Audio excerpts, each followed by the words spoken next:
Most rockhounds hike right past it, a moss-draped slope of fractured quartzite and oxidized float, half hidden in scrub. The trail bends around it, and the light shifts just enough to dull any glint, yet this was the first real clue. Beneath the subdued colors and broken scree lay signals that would, for the trained eye, overturn the day's plan from gem chasing to gold scouting. At first glance, nothing about the hill promised much. The rock surfaces were dull, weathered, lacking the sparkle or color zoning that usually hints at gem potential. But in the drift of talus below a sheared face, several stones sat heavier than expected. Quartz stained by iron oxide, limonite and guthite, spoke of hydrothermal activity and the oxidation of sulfides. While gem hunters often discard such finds as dirty or lifeless, those stains can signal weathered zones where gold once rode in on heated fluids. The key was not in the luster, but in the weight and color under the rind. We began with a basic float pass, collecting surface samples that had likely tumbled from higher up the slope. Rather than focusing on color or clarity, we prioritized mass and staining. A handheld magnet pulled gently toward some fragments, hinting at magnetite or hematite. Using a scratch test kit, the quartz bits resisted steel, hardness 6-7, as expected, but an angular metallic fleck embedded in one sample scratched glass with ease. This wasn't mica or pyrite. Still, it wasn't enough. The visual misdirection is a common trap. Many overlook quartz with reddish patches, mistaking it for iron-rich junk. But here, the hematitic staining clung to vein quartz shot through with microfractures, potential pathways for gold-laden fluids. One large sample had a vuggy cavity with microcrystals too small to identify by eye, but dense enough to alter its weight in hand. This wasn't placer terrain, yet the float showed signs of weathering from above. Somewhere upslope, a hard rock source was eroding into the mix. Our early pans, taken from gravel in a shallow wash just downslope, produced mostly dark sands and iron heavies. Typical black sand dominated, magnetite, ilmenite, bits of garnet. No visible gold appeared, but the density of the concentrate, and its angularity, hinted the material hadn't traveled far. That's when the question sharpened. Were we walking away from gems and towards something older, heavier, and far less forgiving to overlook? The shimmer that fools most isn't gold, it's mica, feldspar, or even dewy quartz catching the light just right. Genuine gold in rock rarely gleams. It hides inside host minerals, rides grain boundaries, or nestles in oxidized cavities barely visible to the naked eye. And when it does show, it's not the bold gleam of movie treasure. It's soft, warm, metallic, and unmistakably dense. Our initial impulse had been to search for pegmatitic zones, potential sources of tourmaline or beryl. But the float samples pulled from the base of the hill told a different story. What stood out wasn't brilliance but weight. Several quartz chunks bore a rusty patina with streaks of darker iron oxide, some with embedded flecks that didn't match typical accessory minerals in gem environments. These flecks had a different feel, cool to the touch, malleable under pressure, and lacking the brittle crumble of fool's gold. On a ceramic streak plate, one left a dull yellowish smear, suggesting native metal. We double-checked using a simple field scratch test. A steel blade left no mark on the embedded grain, but the grain scored the blade in return. More tellingly, the grain resisted shattering under a hammer. Pyrite, often mistaken for gold, fractures sharply. This did not. Mica peels, pyrite crumbles, but native gold flattens. These weren't massive samples, but their physical properties hinted we had crossed a boundary, not just geologically, but in our purpose. The disappointment, ironically, lay in the visual. Most gem hunters seek color contrast, deep greens, oceanic blues, fire reds in a neutral matrix. But auriferous rock offers little of that appeal. It's visually subdued, often dirty or dull. Even when gold is visible, it's subtle, tiny threads in a quartz matrix, or a patchy smear where sulfides once decayed. It's not a showcase, it's a signal. And this terrain, with its red-streaked quartz and sudden heaviness underfoot, was beginning to speak. We paused to reassess. The larger context, a dry gulch at the base of the hill, with eroded slopes feeding sediment into a slow, intermittent wash, wasn't ideal for gems. But it did fit another pattern, a high-potential erosion window where weathered veins could be shedding directly into slope wash. Not a placer deposit, but a passive conveyor of clues from a weathered lode above. The lack of gemmy visual indicators had blinded previous searchers to the more subtle gold-bearing potential. Most mineral-rich hills broadcast their secrets, not with brilliance, but with structure. Drainage patterns, fracture zones, and the orientation of veins can all reveal what lies beneath, if read correctly. The hill we stood on wasn't randomly mineralized. It had a geometry, a subtle alignment of forces shaped by time, tectonics, and water. And once we overlaid the known geology with what we were seeing on the ground, the clues aligned. We consulted regional fault trace maps and historical soil anomaly surveys from decades past.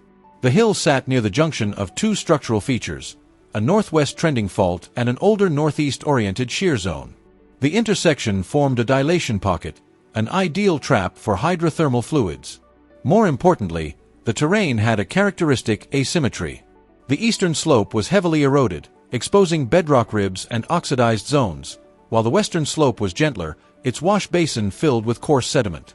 This drainage differential is often found near lode sources that have weathered over time, slowly feeding gold downhill. Paleochannel mapping revealed even more. The modern wash intersected what was likely an ancient flow path, now buried beneath slope debris and newer alluvium. This channel likely funneled fluids and mineral debris from the high ridge above, precisely where we'd begun seeing the limonite-stained quartz float. If correct, this meant we were working within a historical erosion corridor, one that could have concentrated both fine and coarse gold in place, adjacent to the original vein system. We began gridding the slope. Using flagged transects spaced 10 meters apart, we sampled rock every 5 meters downslope from the main vein trace. Every sample was bagged, labeled, and documented with GPS coordinates. The key was pattern recognition.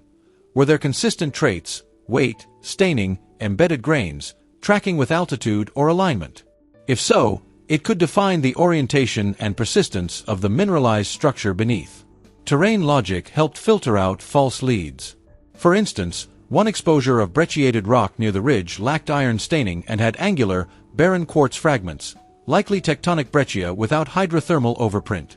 We ruled it out.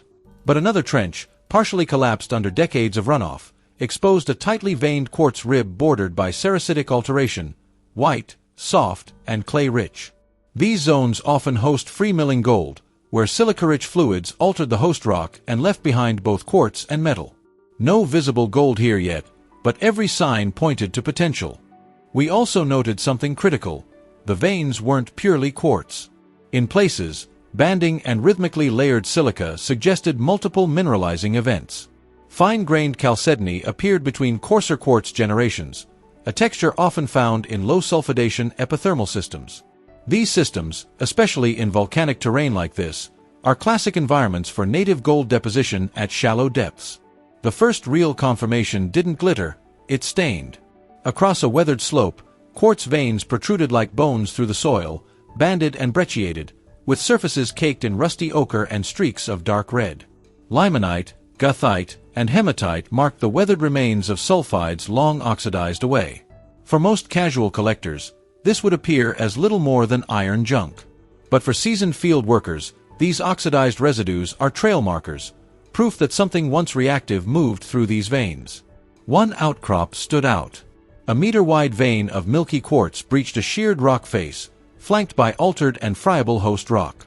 Embedded in the quartz were dark boxy cavities, classic Gaussian indicators, where pyrite or arsenopyrite crystals had once sat before being leached out.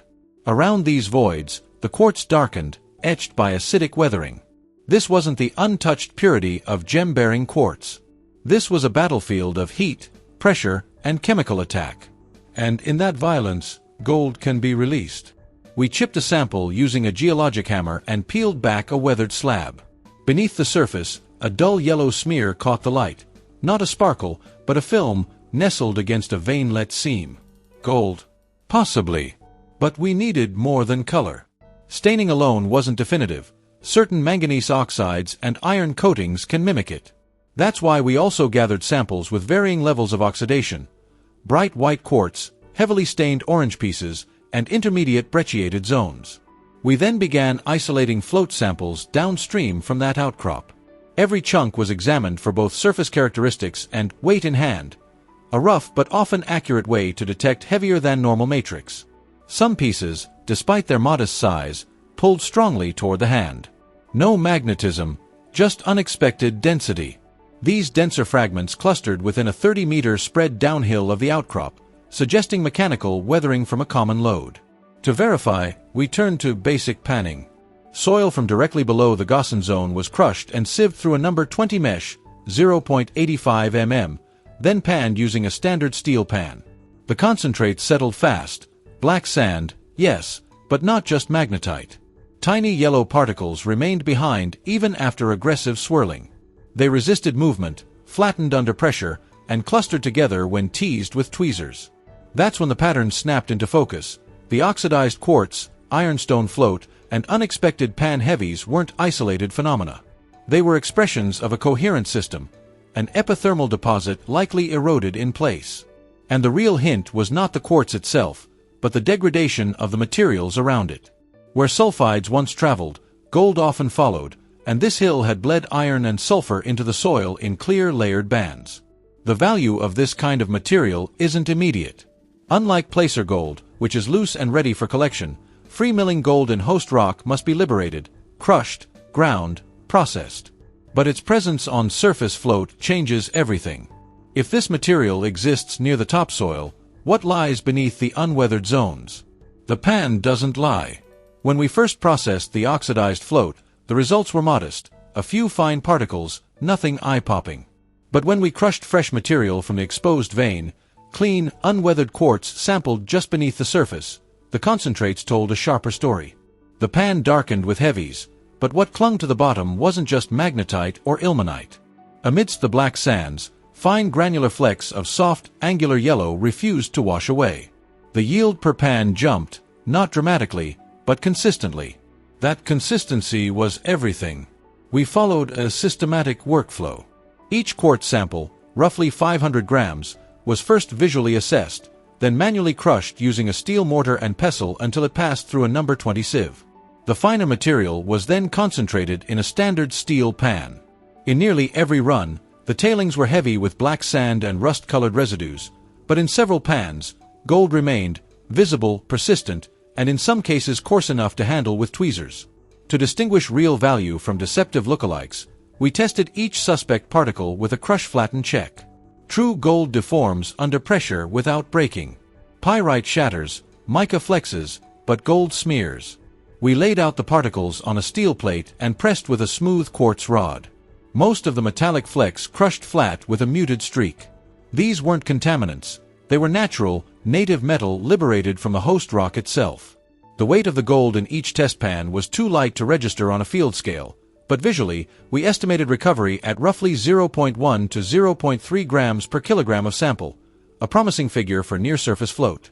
For comparison, most commercial load operations target anything over 5 grams per ton, as viable with modern milling. Our field-grade crushing and panning indicated 100 to 300 milligrams per kilo, or 100 to 300 grams per ton. While this number would likely drop when averaged across the entire system, the implication was clear. Localized high-grade zones existed, and we'd hit one. Interestingly, the best samples came not from the most visually stained rocks, but from those with tight-banded breccias, zones where quartz and iron oxides had re-cemented fractured host material. These brecciated textures often form near fluid pathways, where pressure and chemical gradients drive repeated gold deposition. In a few cases, metallic grains clustered in microfractures, suggesting that gold had precipitated late in the system's history, likely as the mineralizing fluids cooled and lost their ability to carry dissolved metals. To further verify density, we ran a rudimentary specific gravity test using water displacement. Crushed material from a high-yielding piece had an SG around 5.0, well above quartz, 2.65, and consistent with a dense composite of quartz and free gold. These numbers were field estimates, not lab-grade, but they provided enough justification to continue the trenching and extend the sampling grid. What we hadn't yet determined was the scale of mineralization. Was this a narrow pocket, a high-grade chute in an otherwise lean vein, or part of a broader system masked by alteration?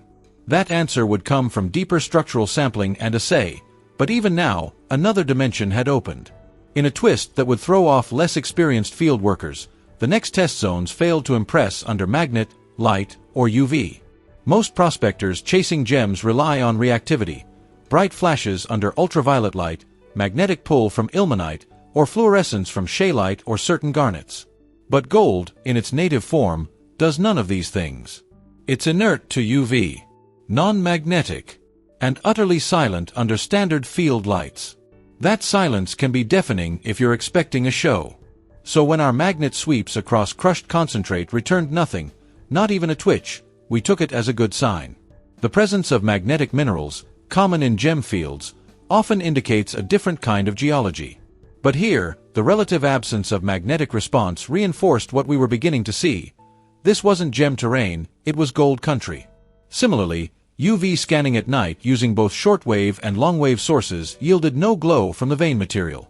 Some common opaline overgrowths in the periphery fluoresced dull green or blue, possibly from trace uranium, but the core quartz zones, those that returned gold in the pan, remained dead. This ruled out gem-quality fluorites or high silica opals and also suggested that the quartz formed in relatively stable, low-impurity fluid systems.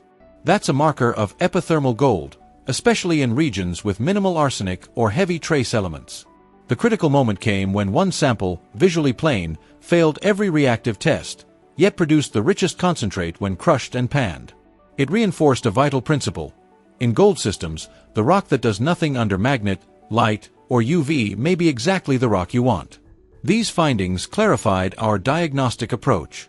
For gems, we scan, sweep, shine, and look for clues in color or reaction. For gold, we crush, we weigh, we pan, and we observe behavior under pressure. It's tactile and grounded, not visual. From this point on, we deprioritized reactive tests and leaned fully into mechanical ones. Dry crush, sieve, pan, streak, scratch, density. We also began mapping non-visual indicators, terrain lines where oxidation deepens, where spring seeps emerge even in dry seasons, where vegetation differs subtly, often due to underlying mineral content. In 2 spots, we noted plant dieback and iron-rich seep staining in soil, classic signs of low-level acid drainage, usually a residue of sulfide breakdown and potential gold presence. No permits had been pulled for modern exploration here. These marks were unstudied, unreported, and potentially promising. Ironically, it was the lack of spectacle that most excited us. The tests that failed proved the point. This wasn't a gem field in disguise. It was a chemically quiet, structurally complex gold system, hiding in plain sight under the kind of rock most people throw aside. By now, the mission had shifted completely. Gone were the gem detection workflows, the UV scans, the luster assessments, the crystal habit studies. In their place came a stripped-down, rigorous process rooted in hard rock prospecting. We weren't scanning terrain for visual beauty anymore. We were mapping density, fracture orientation, and fluid pathways. And every decision had to be systematic, because missing one seam could mean missing a buried lode. We began formalizing the field method. First came the grid. Using a laser rangefinder and compass, we laid out a 40 by 60 meter zone centered on the gossainous outcrop and extended it 20 meters downslope and laterally in both directions. Stakes marked 10-meter intervals, and at each intersection we collected both surface float and shallow dug samples, 20 to 30 centimeters depth, enough to reach past superficial debris and into compacted colluvium. Each sample followed a chain of custody protocol: GPS tag, labeled bag, digital log. We recorded oxidation level, quartz content, iron staining, brecciation texture, and weight-in-hand estimates. This grid approach, standard in gold exploration, establishes repeatability. It prevents over-reliance on lucky hits or memory. In real prospecting, one shiny find is noise. 10 clustered signals with shared traits is a target. The next shift was equipment. We deployed a hand-operated crusher on-site, small enough to carry, but strong enough to process 1 to 2 kilograms per hour. Each sample was run through it, sieved to sub 2 mm, and panned. Pan concentrates were dried, weighed, and stored in vials for later lab confirmation. This multi-step chain ensured that even if visual inspection failed, data patterns could still emerge. We noticed a recurring signal. Samples that showed moderate iron staining and fine, sugary quartz consistently returned higher concentrations of gold in the pan. In contrast, dense milky quartz without visible alteration produced low or no gold. That textural contrast became our proxy for productivity. We also found that slope angle correlated with gold content in float. Steeper zones had coarser quartz and denser breccias. Gentler zones had rounded fragments and re-cemented layers. This suggested the gold-rich zone was actively eroding from a fixed point upslope, not randomly dispersed.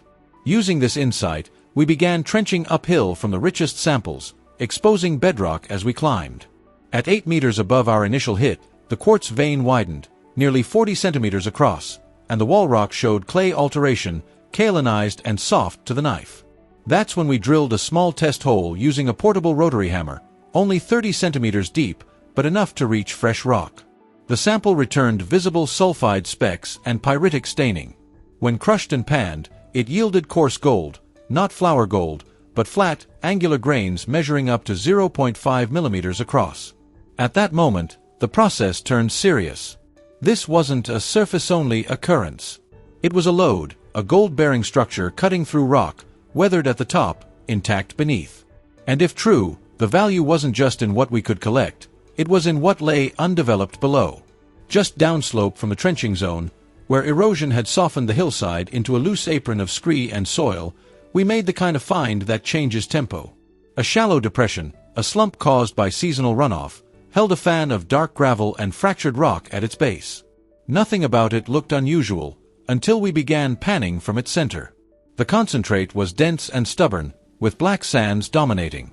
But within that heavy mix was something else, a granular, mustard-toned material that behaved like placer gold, yet felt slightly different. Unlike typical flour gold, rounded, flake-like, easily swirled, these particles were angular, coarse, and prone to dragging against the pan's surface. They clustered in corners, resisted movement, and needed a deliberate wash to separate. But what truly stood out was their response to touch. Tweezers couldn't lift the grains without visible bending, meaning malleability. That ruled out sulfides. We repeated the test with a soft brass rod. The grains flattened. The smear test confirmed, soft yellow with no gray tail. Native gold. This deposit wasn't alluvial in the traditional sense. The gold hadn't traveled far enough to be rounded or mixed with detrital sands from distant sources. It was angular, local, and still partially embedded in its host matrix, fine-grained quartz and iron oxides. What we'd stumbled on was a near-surface release zone, where weathering had broken down the edges of a lode and liberated free-milling gold into a microbasin of slope-washed gravel. This was not placer. It was the front edge of erosion from a still-active vein. We documented the exposure and then cut a narrow trench across the fan. As we worked inward, we began seeing not just more quartz fragments, but fragments with gold still in place, visible specks nestled in porous, rust-colored matrix. In one sample, a finger-sized quartz chip held a pinhead-sized gold nugget, partially embedded and exposed on two sides. The context ruled out contamination. This was primary gold, released by erosion but not transported by distance. We widened the trench. The source vector pointed back upslope, directly toward the vein system we'd mapped earlier. This was a key breakthrough. For the first time, we had confirmed not just trace gold in situ, but visible gold migrating directly from the host structure into the slope face. That means erosion was working with us, not against us. And where erosion reveals gold at surface, it often hints at scale below. But there was another twist. Within the same trench, about 30 centimeters below the surface, we found a clay-rich layer, a pale yellow, silty band with high water retention and poor compaction. This layer stained orange when wet and carried a faint sulfuric smell. We ran quick field tests. The smell intensified with disturbance, and the material darkened under heating. Likely sulfide decomposition, perhaps pyrite or arsenopyrite, broken down in place. Another confirmation that this wasn't a simple hillside. It was a chemical system still transitioning, with gold riding the remnants of decayed sulfides. The first core samples were a letdown. We drilled shallow, less than a meter into bedrock beneath the richest trench zone, expecting consistent grades, perhaps even coarse inclusions. Instead, the first two bores returned quartz of middling density, with minor staining and no visible metallic inclusions. The pan concentrates were bland, black sands, yes, but no gold. It was a moment of disorientation. We had tracked gold across surface float, into slope fans, and even into oxidized trench layers, only to strike near sterile bedrock just below. For an hour, the momentum broke. Then came the third bore, angled slightly uphill and deeper into the primary vein trace. At 1.2 meters, the core changed character. The quartz was darker, coarser, and shot through with microfractures rimmed in clay alteration. More importantly, one fracture plane revealed a distinct yellow thread, tiny, barely a hair's breadth wide, but unmistakably metallic and malleable under pressure. The smear test left no doubt. This was free gold locked in a vein microstructure. We crushed the entire 30-centimeter segment of that core and ran it through the full process: sieving, panning, weight measurement. The yield: nearly 0.5 grams of visible gold from a single meter depth core. In commercial terms, that's a concentration of 500 grams per ton, well beyond economic threshold, even allowing for variance and error. It wasn't just the grade, it was the implication. Gold existed below surface, embedded in primary quartz. Not a weathered anomaly, but a lode. And yet, this raised a troubling possibility. The patchiness of results meant we weren't looking at a wide, uniform deposit. The vein pinched and swelled, a common trait in epithermal gold systems. High-grade pockets, known as chutes, can exist within barren wall rock. We might have struck a chute by accident, or we might be mapping one edge of a larger system. This is the classic midpoint reversal in hard rock prospecting, the moment when surface indicators prove both right and incomplete. Gold is present, but not everywhere. Extraction would require surgical accuracy. Trenches and random sampling wouldn't be enough. We needed to map the geometry, the pitch, dip, and strike of the vein system. To do that, we turned to traditional methods: structural mapping and chip sampling across exposed faces. We measured the angle of quartz bodies relative to bedding planes and tracked their continuation upslope and laterally. Using this data, we built a rudimentary 3D model of the system's orientation. Early sketches suggested a steeply dipping vein system trending northeast, consistent with regional faulting patterns known to host gold elsewhere in the district. But then, an anomaly emerged. One of the eastern chip samples returned zero visible gold, yet the crushed concentrate smelled strongly of sulfur and left a metallic residue after panning. We reprocessed it. This time, the concentrate showed high-density particles that were not gold. A magnet had no effect. When hit with a small voltage, the sample conducted electricity. Not typical for quartz or sulfide rock. A gold find in the field means nothing if it can't be replicated, measured, and defended. That's why the next step wasn't just about sampling, it was about validation. Field tests can point the way, but assay results are the bedrock of any mining decision. We collected a representative suite of samples: 10 from across the slope, 5 from the core bores, and 3 from altered wall rock adjacent to the main vein. These were split, bagged, and shipped under chain of custody to an independent assay lab operating under ISO 17025 protocols. That's the standard.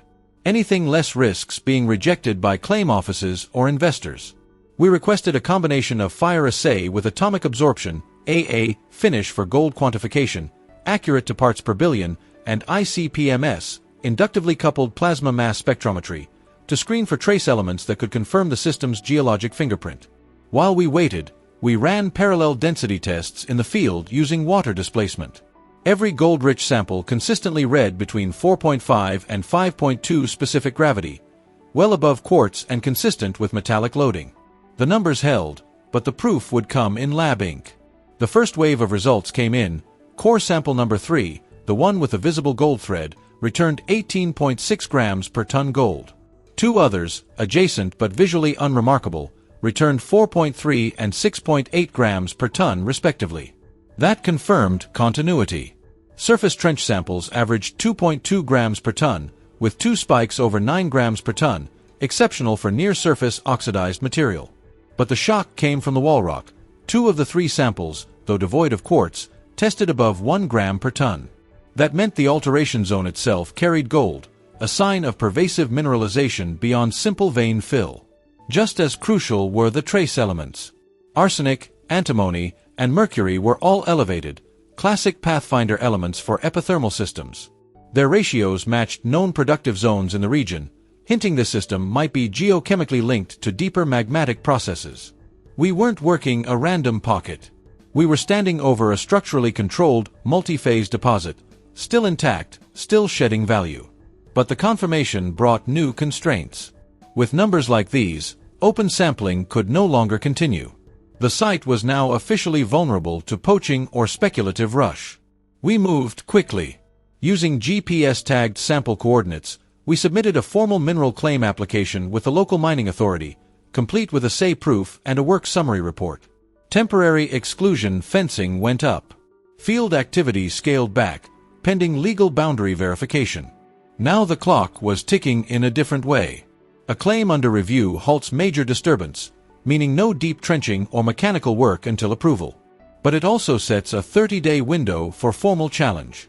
During this time, assay data becomes public record, and if competitors are monitoring filings, they might submit overlapping claims or file objections. It was a bureaucratic limbo with high stakes. No gold system exists in a vacuum. It's always part of a larger structural and lithological story, and now, with field confirmation and assay support, the pressure turned to understanding where our discovery sat within that broader framework. Regional geologic sheets told us we were in a belt of tertiary volcanics, specifically, a subzone of andesite flows and tuffs overprinted by hydrothermal alteration.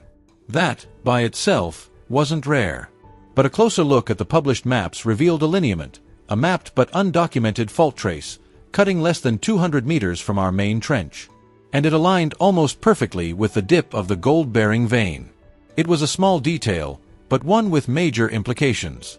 Fault-hosted epithermal systems often show this kind of alignment. Fractures allow hydrothermal fluids to rise, especially along zones of decompression where pressure drops allow metals to precipitate. Our quartz vein, with its swelling, pinching geometry and evidence of multiple fluid pulses, fit this pattern. The elevated arsenic and antimony in our trace element profiles further supported this. Classic halo elements in low sulfidation systems, often concentrated near the upper reaches of mineralized conduits.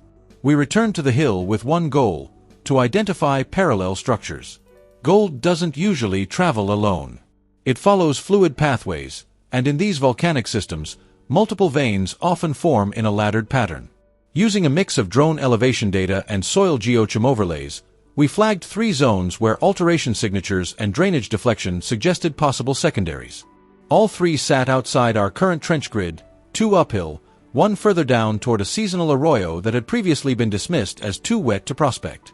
What we found upstream changed everything. At the base of a narrow chute carved by winter runoff, a wide exposure of brecciated rock had been almost completely covered by detritus. A minor landslide, decades old by the look of it, had deposited enough scree to bury most of the exposure.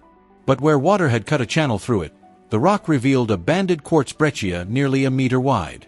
The texture was chaotic, angular clasts cemented by fine quartz and iron oxides, and within it, a single plate of quartz held visible gold, free-floating in a healed fracture. It wasn't large, maybe a few millimeters, but it was sharp-edged, bright, and unmistakable. The fracture zone continued upslope, disappearing beneath vegetation. We followed it manually, probing with a rock hammer and uncovering the band every few meters. Within 30 minutes, we had mapped a second vein nearly 15 meters long, dipping shallowly into the hillside and parallel to the original. This was the turning point. The system wasn't just repeating, it was stepping. Multiple structures, each capable of hosting mineralization, layered across a slope that had seen no modern exploration. The implications were enormous. If these veins connected deeper, possibly converging into a feeder zone below the current erosion plain, it could signal a stack deposit, where high-grade chutes are preserved at different structural levels. That kind of system doesn't just yield samples, it yields mines. But deeper systems require different tactics. To understand the scale, we needed more than chip samples. We needed geophysics, resistivity surveys, and eventually, mechanical drilling. Which meant money, permitting, and long-term access.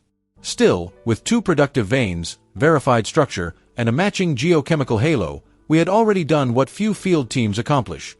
We'd converted a gem hunting expedition into the opening chapter of a lode gold discovery. The next challenge would be navigating where this kind of find fits, not just geologically, but economically.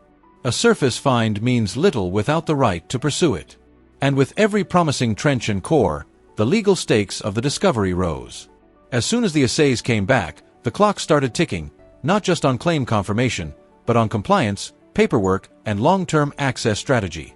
In most jurisdictions, even small-scale gold extraction from hard rock requires navigating a maze of mineral rights, surface usage permissions, environmental stipulations, and, if tribal or private lands are involved, community consultation. Our initial access had been legal but temporary, a recreational rockhounding permit on mixed-use land. That allowed us to collect and process hand samples, but not to excavate mechanically or extract for sale.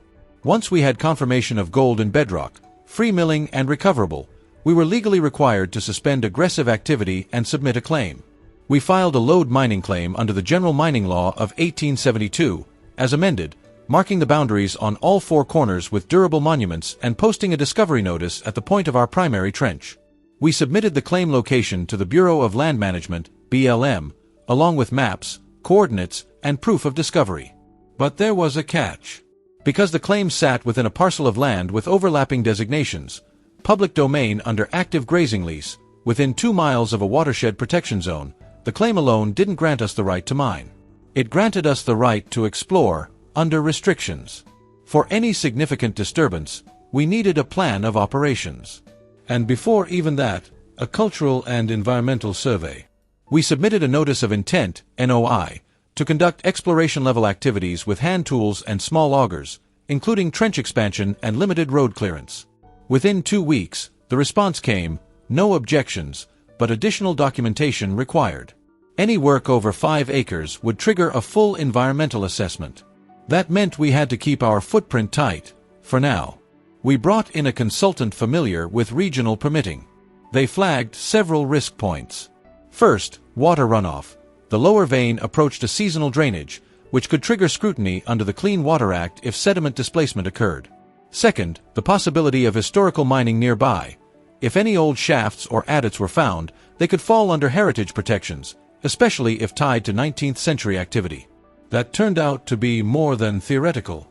During our mapping of the eastern slope, we located a partially collapsed adit entrance, covered in talus and invisible from aerial imagery. The surrounding area held tailings with similar rock textures to our breccias. We collected samples and found visible gold in 2. This wasn't new ground, it was forgotten ground. Likely worked during the 1890s and left behind due to lack of water, scale, or recovery technology. We reported the site and filed a supplemental heritage notice.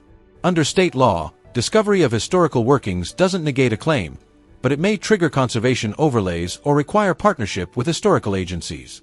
Fortunately, no structures remained, just rockwork and tailings. Still, it reinforced a key point. We weren't the first to see value in this hill. But we might be the first to measure it accurately. Legal clarity changed our next steps. Mechanical trenching would need permits. Sampling beyond the current grid would require coordination with the grazing leaseholder. And any plan to sell material, whether ore or specimen, would have to wait for official claim patenting or valid lease arrangement. That's when an offer came in from a local operator. They had the permits, the gear, and the manpower. All they needed was a target and a partnership. The clues had always been there, if not buried, then ignored. Historical diggings, discolored soil zones, strange alignments in vegetation. But until we traced that collapsed adit on the eastern slope, we hadn't realized just how close we were working to the past. The rock dump around the entrance was modest. Angular quartz, ironstone, a few pieces of chloritized wall rock. Nothing visibly dramatic. But once we started bagging samples from the spoil pile, the similarities to our own float material were unmistakable. The breccia textures, the clay-altered fragments, the same rusty rind overlaying sugary quartz. In the lab, the spoil pile samples returned gold values nearly identical to our trench zones, between 4 and 7 grams per ton. That raised the question, why was this abandoned? The answer, most likely, lay in the limitations of the time. The workings, probably from the late 1800s to early 1900s, were shallow, hand-dug, and unsupported. Without mechanical crushing, cyanide leaching, or even a reliable stamp mill nearby, extraction would have been inefficient. And the fine, angular gold present in this system would have been especially difficult to recover using 19th-century gravity separation methods. Historical records, scant but revealing, suggested that these workings were part of a short-lived claim registered under a now-defunct name. The owners had filed assay sheets showing visible gold, but production records were absent. Likely, they pulled some high-grade ore by hand, encountered difficult terrain or legal complications, and walked away. Over time, erosion and regrowth concealed the site. For us, the implications were double-edged. On one hand, this was proof of continuity. Gold had been found and extracted here before, lending credibility and historic precedence to our discovery. On the other, it raised the risk of contested ground. While the old claim had long since expired and no active rights remained, a discovery with documented historical activity could attract interest, especially if promoted or misrepresented. The tailings themselves proved surprisingly valuable. While most older dumps are lean, stripped of anything recoverable, we found several pieces of partially crushed rock still bearing visible gold. These were likely the product of hand cobbying, where miners manually broke rocks to isolate ore. A few of these tailings showed signs of high silica gem-like textures, banded agate, botryoidal chalcedony, even tiny druzy cavities. This raised a new question. Had the historical miners discarded material that gem hunters today would find valuable? We ran the pieces under loupe and light. Several showed cryptocrystalline structures consistent with high silica epithermal overgrowths, typical of zones where gold precipitates alongside or within chalcedony. Under magnification, some pieces displayed tight, concentric banding, jasperoid textures with potential collector appeal. These specimens wouldn't be cut for jewelry, but as mineral displays, they might carry a premium, especially if gold-bearing. This became a turning point. We realized that the site wasn't just a gold deposit. It held layered value, historical narrative, mineralogical diversity, and visible metallic content. That kind of multi-mode value appeals to both collectors and operators. A specimen-quality rock with gold and silica banding could fetch hundreds, even thousands, on the collector market. And unlike ore, which must be crushed, those pieces retain value as is. Still, this presented a strategic choice. Should we begin sorting material for specimen sales now, carefully, under existing collection rules, or hold off until the claim patent allowed full commercial extraction? Specimens are legal to sell under different rules than ore, but any hint of commercial scale gathering could draw scrutiny. It started as a side glance, an unusual luster on a slab of brecciated quartz tossed beside a tailings chute. Not quite vitreous like clean quartz, nor chalky like weathered opal. Instead, it had a silky sheen, a kind of diffused glow along concentric bands in a fractured nodule. A loupe confirmed it, not simple silica. The surface displayed chalcedonic layering, and in places, tight rhythmic zoning. One pocket revealed fine botryoidal textures coated in druzy quartz, a microcrystalline overgrowth that hinted at silica-rich fluids depositing layer upon layer in open spaces. This wasn't random. As we surveyed the tailings and nearby outcrops, more pieces showed up, banded chalcedony, jasperoid masses, breccias recemented by opaline material. In several fragments, we found brecciated quartz healed by translucent agate-like fill, often capped with iron oxides or clay seams. These weren't fully gem-grade in the commercial sense, too fractured for cutting, too opaque for high-end jewelry, but they were unmistakably part of a gem-forming environment. And they raised a powerful possibility, that the same hydrothermal system depositing gold also carried silica-rich pulses that created agate, jasper, and possibly common opal in cavity zones. We returned to the eastern slope with fresh eyes, specifically targeting altered zones adjacent to gold-bearing quartz veins.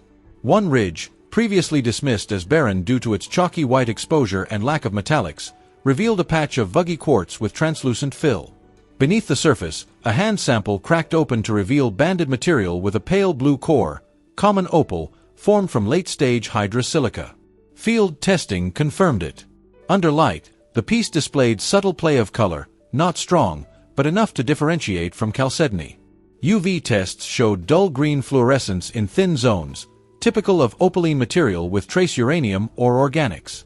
When scratched against a steel blade, the core gave way slightly, not glassy hard like quartz, but softer, around Mohs 5.5 to 6. This was gem silica, an opaline variant sometimes found near epithermal gold systems, especially in the upper portions where fluids cool and silica saturation peaks. It made sense geologically. In many low-sulfidation gold systems, the uppermost zones, those closest to surface, form what's known as the silica cap. These caps often host chalcedony, opal, and even crystalline quartz in cavity-rich zones. Below, where temperatures and pressures are higher, gold concentrates. That aligned perfectly with what we were seeing, banded silica above, gold-bearing quartz beneath. We expanded the sampling area and discovered a second cluster of silica-rich breccia, this time with greater translucency and concentric banding in reds, browns, and whites. The material, when sliced on a tile saw, took a moderate polish and revealed internal patterns desirable for specimens and possible lapidary use. More importantly, this cluster sat on a different orientation, nearly perpendicular to the main gold vein. That suggested a different fluid pathway, possibly intersecting zones where boiling or rapid cooling allowed silica precipitation in open spaces. This opened up a new valuation layer. Specimen-grade silica, even when not fully transparent, can fetch premium prices if accompanied by fine banding, druzy overgrowths, or visible gold. A single piece with visible gold in chalcedony or agate can sell for hundreds, sometimes thousands, depending on aesthetics and matrix. But the real value wasn't just in individual rocks. It was in the pattern. If these silica zones repeated, cutting across or paralleling the gold-bearing structures, they could form an interconnected system of dual commodity interest: gold in veins, silica for specimen and gem markets. When the assay results came back from the silica-bearing zones, the numbers rewrote the map. From one banded breccia sample, visually dominated by jasperoid textures and chalcedonic cement, we extracted a surprising 3.7 grams per ton of gold.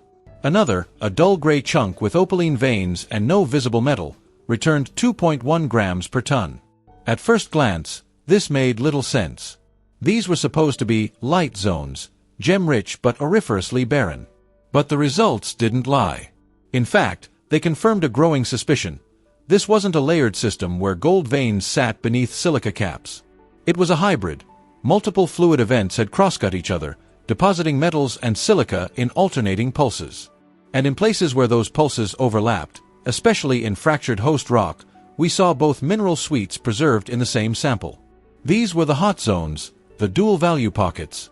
We ran bulk density measurements on the best performing pieces. While pure quartz ranges from 2.65 to 2.7 g/cm superscript 3, our gem silica samples came in at 2.9 to 3.1, hinting at metallic loading. That was confirmed under magnification. Microveinlets of native gold winding through chalcedony, occasionally terminating in oxidized pinpoints of iron oxide halos. These weren't specimen-only novelties. They were commercially relevant samples, high enough in gold to justify milling and attractive enough to hold value intact. We then began testing cutability. Using a lapidary saw and polishing wheel, we processed two banded samples, one blue-white, the other reddish-orange. The first took a moderate polish, revealing tight concentric zoning. The second, a finer-grained jasperoid, displayed gold threads crossing color bands, an incredibly rare and desirable feature. Photographed under studio light, it drew immediate interest from buyers we shared it with discreetly. Collectors of golden matrix pieces knew exactly what they were looking at, and they were willing to pay. Price bands for such specimens can vary wildly. Ordinary chalcedony slabs with minor inclusions might fetch $30, $50 per piece. But golden silica slices, especially those with druzy surfaces or contrasting color bands, can fetch $300 to $800 apiece. Larger, display-quality specimens with visible gold protrusions and intact matrix have sold for over $3,000, depending on provenance and aesthetics. And those numbers ignore the potential milling value if the material were to be processed conventionally. What emerged was a strategy fork. On one path, collect and curate the best pieces for specimen sale, small batch, high margin, legal under rockhounding and non-extraction statutes if carefully limited. On the other, scale toward mechanized extraction, permit-bound but potentially high volume. We opted for a phased approach.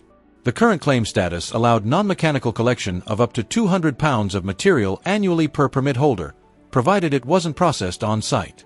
We began cherry-picking the richest silica gold pieces, logging GPS points for each and documenting vein features for later trench expansion.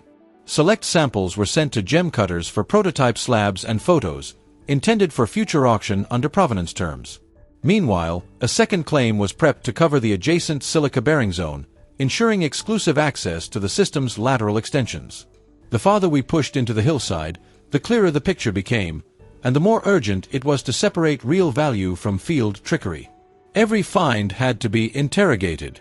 That included the newly unearthed silica specimens with visible gold, but also the string of flashy false positives now showing up in the periphery, glinting metallic grains in tailings, mirror-bright shards from deeper dig zones, and fine flakes turning up in hand pans far from the main vein. They looked like gold. They felt heavy. But some didn't behave like the real thing. We turned to the basics, a crush glass test. A gold grain, when pressed between steel or stone, should flatten without fracturing. Fool's gold, pyrite or chalcopyrite, shatters or cleaves. In one misleading sample, the fleck shattered with needle-like fracture faces, brittle and sharp. Under loupe, the grain showed crystal structure, pyritohedral habit. Pyrite. Another sample flexed slightly under pressure and left a dull gray streak, not gold, not pyrite, but mica. These weren't catastrophic mistakes, but they confirmed an important pattern. As exploration expands, false positives multiply. You need a repeatable method to winnow signal from noise. So we deployed a tiered identification protocol, quick, field-ready, but highly effective. Step 1. Weight-in-hand intuition. Gold-bearing quartz feels unnaturally dense for its size. Once tuned, this becomes a powerful tool. A hand-sized rock weighing over 600 grams signals metal content far beyond quartz or even hematite. Step 2. Magnet exclusion. Gold is not magnetic. But many false indicators are, especially magnetite, ilmenite, and hematite-rich materials. Quick magnet sweeps over pan concentrates instantly eliminated many fakes. Step 3. Streak and crush test. Using unglazed porcelain, we tested for streak color. Gold leaves a yellow smear. Pyrite and chalcopyrite leave black or greenish streaks, and mica leaves none. Step 4. Loupe and facet check. Under 10x magnification, gold appears rounded, malleable, and featureless. Pyrite reveals clean facets. Moissanite, used in synthetic applications and occasionally found as misattributed material, displays doubled facet lines under loupe and conducts electricity. We tested one suspicious grain from deeper in the trench with a basic conductivity probe. It passed current. Not gold.